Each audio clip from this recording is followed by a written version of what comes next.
இப்போ நீங்கள் பக்கத்தில் பார்க்குற இந்த வீடியோவில் இருக்கக்கூடிய பொருட்கள், மொபைல் ஃபோன்ஸ், மற்ற டிவைசஸ் எல்லாம் யாருக்கு சொந்தமானது என்று சொல்லி நீங்கள் கேள்விப்பட்டீங்கன்னு சொன்னால் கண்டிப்பாக அதிர்ச்சி ஆவீங்கள். இது இஸ்ரேலினுடைய புலனாய்வு அமைப்பாக்கிய மொசாட்டுக்கு சொந்தமானது.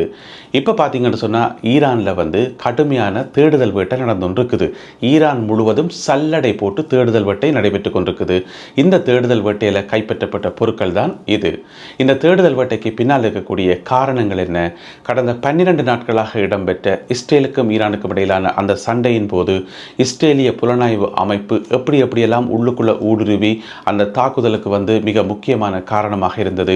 ஈரானுக்கு சில பல இழப்புகளை ஏற்படுத்துவதற்கு அவர்கள் எப்படி காரணமாக இருந்தார்கள், எப்படி உள்ளே ஊடுருவி என்னென்ன வேலைகள் எல்லாம் செய்தார்கள், இது சம்பந்தமாகத்தான் இந்த காணொலியில் விரிவாக விளக்கமாக பார்க்க போகின்றோம்.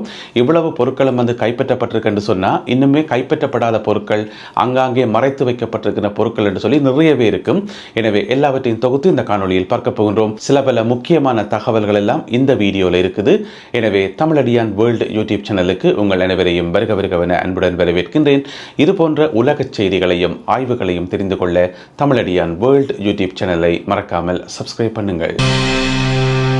இந்த இராணுவத்தில் ஒரு டேர்ம் ஒன்று இருக்குது, ஒரு சொல்லாடல் ஒன்று இருக்குது. அது என்னென்னு சொன்னால், ஒரு காலமும் எதிரிகளினுடைய திறமையை குறைச்சி மதிப்பிடக்கூடாது. ஒரு காலமும் குறைச்சி மதிப்பிடக்கூடாது. ஏனென்று சொன்னால், இப்போ அரசியல்வாதிகள் எல்லாம் கதைப்பினம், வாயில் வரது எல்லாமே சொல்லுவினோம். அதை நாங்கள் நம்பணும்ன்ற அவசியம் இல்லை. இராணுவ ரீதியாக ஒவ்வொரு இராணுவமும் எவ்வளவு பலமாக இருக்குது, எவ்வளவு பலவீனமாக இருக்குன்றதை உள்ளபடியே பார்க்கணும். எனவே அந்த அடிப்படையில் பார்த்தீங்கன்னு சொன்னால், ஈரானுக்கு இந்த 12 நாள் யுத்தத்தில் கணிசமான இழப்புகள் ஏற்பட்டிருந்தது. இந்த கணிசமான இழப்புகளை பார்த்தீங்கன்னு சொன்னால், தளபதிகள் கொல்லப்பட்டதாக இருக்கலாம், அணு விஞ்ஞானிகள் கொல்லப்பட்டதாக இருக்கலாம், முக்கியமான இடங்கள், ஆயுத தொழிற்சாலைகள் மற்றும் ஏவுகணைகளை ஏவுகின்ற அந்த தளங்கள், இவை எல்லாமே தாக்கி அளிக்கப்பட்டது. எதிர்பாராத பல தாக்குதல்கள். இந்த தாக்குதல்கள், இந்த இழப்புகளுக்கு பின்னால் இருந்தது, மூளையாக செயல்பட்டது இஸ்ரேலினுடைய புலனாய்வு அமைப்பாகிய மொசாட் அமைப்பு. அவர்கள் நீண்ட காலத்துக்கு முன்பே ஈரானுக்குள்ள ஊடுருவி ஈரானினுடைய பல்வேறு பகுதிகளில் மறைந்திருந்து அங்கே ஏராளமான ஆயுதங்களை கடத்தி கொண்டு அதெல்லாத்தையும் பார்ட்ஸாக கொண்டு ஈரானில் வச்சு அதெல்லாத்தையும் ஒன்று சேர்த்து அசம்பிள் பண்ணி மிக நீண்ட காலமாக திட்டமிட்டு தான் இந்த தாக்குதலை நடத்தியிருந்தார்கள். இப்போ பார்த்தீங்கன்னு சொன்னால், ஈரானிய அரசாங்கமும் ஈரானிய இராணுவமும் அதற்கு எதிரான கடுமையான நடவடிக்கைகளை எடுத்துக்கொண்டிருக்கிறார்கள்.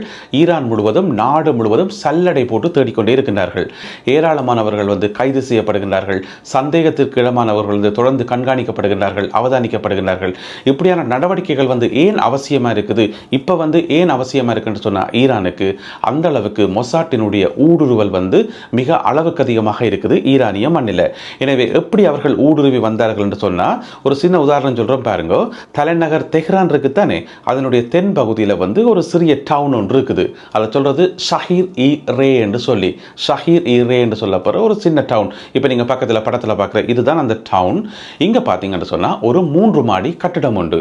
3 மாடி கட்டிடம் உண்டு ஹய பண்ணி அதில் பார்த்தீங்கன்னு சொன்னால், சந்தேகத்துக்கிடமான ஒரு சில ஆட்கள் போகிறதும் பாரதும் அதுக்குள்ள நடமாடிக்கு திரிகிறதும் இரவில் ஒர்க் பண்ணுறதும் என்று சொல்லி கொஞ்ச காலமாகவே சந்தேகத்துக்கிடமான முறையில் அந்த 3 மாடி கட்டிடம் இயங்கி கொண்டிருக்குது. பிறகு பார்த்தீங்கன்னு சொன்னால், இஸ்ரேல் ஈரான் மேலே தன்னுடைய தாக்குதலை ஆரம்பித்த பிறகு, அதாவது ஜூன் மாதம் 13ஆம் தேதி வெள்ளிக்கிழமை தாக்குதலை ஆரம்பித்த பிறகு ஒரு சின்ன வீடியோ உண்டு. அவ்வளவு தெளிவான வீடியோ இல்லை, ஒரு மங்கலான வீடியோ உண்டு, வேணுமென்றே வெளியிடப்படுது. அந்த வீடியோவில் பார்த்தா இந்த குறிப்பிட்ட 3 மாடி கட்டிடத்தில் ஒரு சில ஆட்கள் ஆயுதங்களை பொருத்துறதும், ஆயுதங்களை எடுத்துக்கொண்டு போகிறதும், எலக்ட்ரானிக் டிவைசஸை செக் பண்ணுறதும் என்று சொல்லி முகம் மறைக்கப்பட்ட ஒரு சிலர் நடமாடிக்கொண்டு திரிகிறது அப்படியே அந்த வீடியோவில் தென்பட்டதாம். எனவே அந்த வீடியோவை ஆய்வு செய்த ஈரானிய அதிகாரிகள் பிறகு அந்த 3 மாடி கட்டடத்தை சுற்றி வளைச்சு தேடுதல் நடத்தினோம். அந்த தேடுதல் நடத்துகிற அந்த டைமில் பார்த்தா அங்கே யாருமே இருக்கல. இது முதலாவது சந்தர்ப்பம். அடுத்ததாக பார்த்தீங்கன்னு சொன்னால், இன்னும் ஒரு வீடியோ ஒன்று வெளியிடப்படுது. அதுவும் அந்த வெள்ளிக்கிழமை தாக்குதலுக்கு பிறகு வெளியிடப்பட்ட வீடியோ, அதுவும் வேணுமென்றே வெளியிடப்பட்ட வீடியோ. அந்த வீடியோ மங்கலான ஒரு வீடியோ தான். அதில் வர்ற ஆட்களுடைய உருவங்கள் பெரிய அளவில் தெரியல. அவர்கள் இராணுவ சீருடை அணிந்திருக்கிறார்கள், முகம் மறைக்கப்பட்டிருக்கிறது. ஒரு பாலைவனம் போன்ற பகுதியில் ஏராளமான ஆயுதங்களையும் கொண்டு அந்த தரையில் ஊர்ந்து போகிற அந்த காட்சி அந்த வீடியோவில் பதிவாகி இருக்குது. இந்த 2 வீடியோக்களும் சொல்கிற செய்தி என்னென்னு சொன்னால், ஈரானுக்குள்ள எந்த அளவுக்கு இஸ்ரேலிய புலனாய்வு அமைப்பு அமைப்பு வந்து ஊடுருவி இருக்கிறது. அவர்கள் பெற்றும் எண்ணிக்கையில் வந்து ஊடுருவி நீண்ட காலத்துக்கு முதலே ஊடுருவி வந்து உள்ளூரில் இருக்கக்கூடிய ஒரு சில ஈரானியர்களை வந்து ஹயர் பண்ணி அவர்களை வந்து தங்கள் பக்கம் சாய்ச்சு அவர்களுடைய உதவியோடு, அதாவது லோக்கல் பீப்புளினுடைய உதவியோடு தான் சில பல திட்டங்களை வந்து போடுகிறார்கள். உதாரணமாக இந்த 3 மாடி கட்டடத்தை வந்து ரெண்டுக்கு எடுத்தது, அல்லது வேறு வேறு இடங்களில் வந்து மறைவிடங்களில் வந்து ஆயுதங்களை கொண்டு வந்து பொருத்தினது என்று சொல்லி அப்படி கொண்டு வரப்பட்ட ஆயுதங்களுக்குள்ள வந்து ட்ரோன்கள், மிக முக்கியமாக ட்ரோன்கள் கொண்டு வரப்பட்டது. குறிப்பாக 2 விதமான ட்ரோன்கள் வந்து கொண்டு வரப்பட்டது.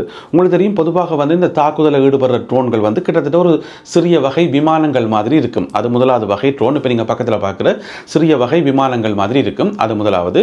அடுத்தது பார்த்தீங்கன்னு சொன்னால் சிறிய வகை ஹெலிகாப்டர் மாதிரி இருக்கும். அதை சொல்கிறது குவாட்ரோகாப்டர் என்று சொல்லி அல்லது குவாட்காப்டர் என்று சொல்லியும் சொல்கிறது. இந்த பேரில் அழைக்கப்படுறது ஒரு சிறிய வகை ஹெலிகாப்டர் மாதிரி இருக்கும். எனவே இந்த மாதிரியான ட்ரோன்கள் எல்லாத்தையும் வந்து ஒவ்வொரு சின்ன சின்ன துண்டாக, ஒவ்வொரு பார்ட்ஸாக கொண்டு வந்து அதை இங்கே வச்சு அசம்பிள் பண்ணி, ஈரானிய மண்ணில் வச்சு அசம்பிள் பண்ணி அதை உருவாக்கி அதில் ஆயுதங்களை பொருத்தி அதன் மூலம் தாக்குதல்கள் நடைபெற்றது.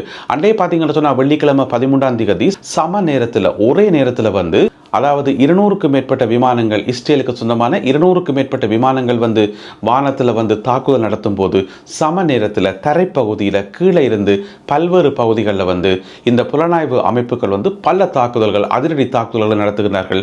அதே போல் கார் குண்டு வெடிப்புகள், ஏராளமான கார்களில் வந்து குண்டுகளை பொருத்தி வச்சு அதை வெடிக்க வைக்கிறார்கள்.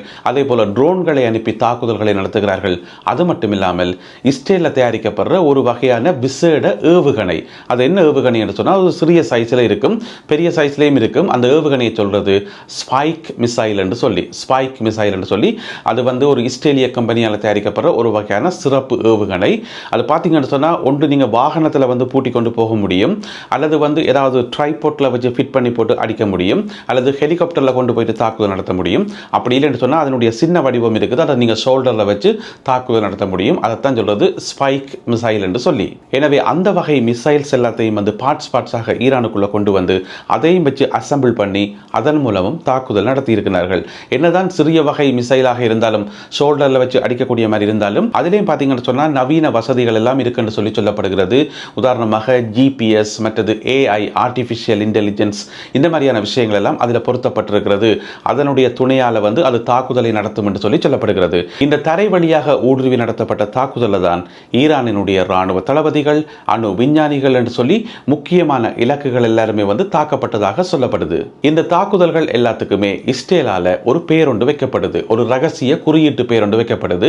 அது என்னென்று சொன்னா ரெட் வெட்டிங் என்று சொல்லப்படுற ஒரு பேரொண்டு வைக்கப்படுது. ஏனென்று சொன்னா அது வந்து ஒரு டிவி சீரீஸ்ல வந்து, அதாவது தொலைக்காட்சி தொடர் ஒன்றில் வர ஒரு காட்சி, அதாவது வந்து கேம் ஆஃப் த்ரோன்ஸ் என்று சொல்லப்படுற ஒரு தொலைக்காட்சி தொடரில் வந்து ஒரு காட்சி ஒன்று வருமாம். அதாவது ஒரு திருமண வீட்டில் வந்து முக்கியமான ஆட்கள் எல்லாம் வந்து கலந்து கொள்ளினோம் திருமண விருந்தில்.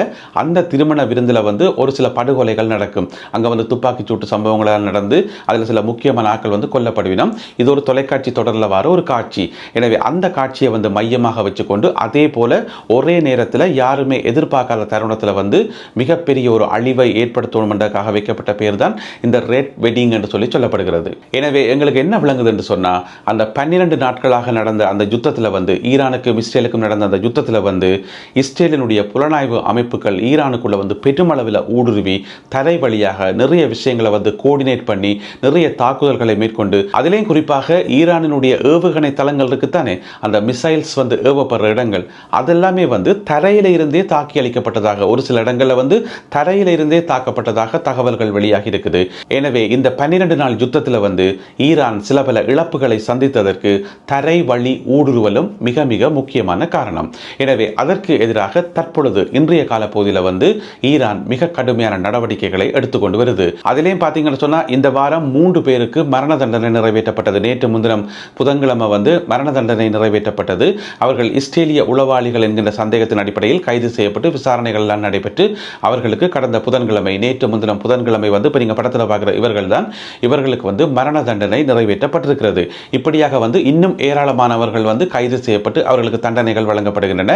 முதல்ல வந்து உள்நாட்டில் வந்து கிளியர் பண்ணணும், இன்னும் எங்கெங்கெல்லாம் ஊடுருவி இருக்கணும், என்னென்ன ஆயுதங்கள் எல்லாம் மறைத்து வைக்கப்பட்டிருக்கின்றது ஒரு மிகப்பெரிய சவாலாக இருக்கிறது ஈரானுக்கு. இந்த ஒரு 12 நாள் சண்டையில் வந்து ஈரான் எதிர்கொண்ட முக்கியமான 3 விஷயங்கள் இருக்குது. அந்த 3 விஷயங்களை வந்து கிளியர் பண்ண வேண்டிய கடமை வந்து ஈரானுக்கு இருக்குது. அந்த 3 விஷயங்களில் மிக முக்கியமான முதலாவது என்ன சொன்னால் இந்த தரைவழி ஊடுருவல். எனவே தரைவழி ஊடுருவலை வந்து உடனடியாக அதை கிளியர் பண்ணாட்டி எதிர்காலத்தில் வந்து அதை தடுத்து நிறுத்தாட்டி இன்னும் பல ஆபத்துக்கள் வந்து ஈரானுக்கு காத்திருக்குது. எனவே தரைவழி ஊடுருவலை தடுக்கிறதுக்கு ஈரான் இப்போ கடுமையான நடவடிக்கைகளை மேற்கொண்டு வருது. இது முதலாவது. ரெண்டாவது வந்து ஈரானுடைய கட்டமைப்பிற்கு தானே மிக குறிப்பாக வந்து இந்த இணைய வலையமைப்பு அதுக்குள்ள வந்து ஊடுருவி தாக்குற அந்த சைபர் அட்டாக். உதாரணமாக சொல்ல போனால் வெள்ளிக்கிழமை 13ஆம் தேதி தாக்குதலை ஆரம்பிக்கும் போது இஸ்ரேல் ஈரானினுடைய 97% இன்டர்நெட்டை வந்து உடனடியாக கட் பண்ணி விட்டார்கள். எனவே ஈரானில் வந்து 97% இணையத்தை வந்து அவர்களால் நிறுத்த முடியும் என்று சொன்னால் அந்த அளவுக்கு வந்து ஊடுருவி இருக்கிறார்கள். உள்ளுக்குள்ள வந்து சைபர் ரீதியாக அதாவது இணைய வழியாக ஊடுருவி இருக்கிறார்கள். இந்த அளவுக்கு வந்து டெக்னாலஜி வந்து பாவிக்கப்பட்டிருக்கிறது. எனவே அது வந்து ஈரான் எதிர்கொள்கின்ற இரண்டாவது மிக முக்கியமான பிரச்சனை. மூன்றாவது மிக முக்கியமான பிரச்சனை என்று சொன்னால் வான் பாதுகாப்பு.